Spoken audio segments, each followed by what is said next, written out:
পরেশানি, একটা যন্ত্রের মধ্যে ফেলা হলো জাতিকে। ভোট দিলে সবগুলোর উপরে হ্যাঁ বলো, আর না বলতে হলে সবগুলোর পুরো না বলো। কিন্তু আপনারা ভয় পাবেন না, হার মধ্যে যেহেতু অনেক অন্যায় কথা আছে, আপনি বুঝে শুনে ভোট দেন। এই কথা কখনো ভাববেন না, এসব প্রতারণাতে আসবেন না যে নাতে ভোট দিলে দেশের উন্নতি রুখে যাবে, দেশের উন্নতি বাধাগ্রস্ত হবে, কখনো না।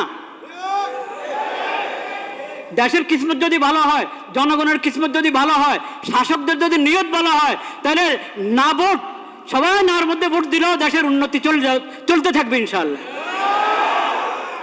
আর যদি নিয়ত ভালো না থাকে, কিসমতও ভালো না, নিয়তও ভালো না, এমন যদি হয় তো সবাই হাতে ভোট দাও, কাজ হবে না, কাজ হবে না। ভোট একটা আমানত, ভোট একটা আমানত, এটাকে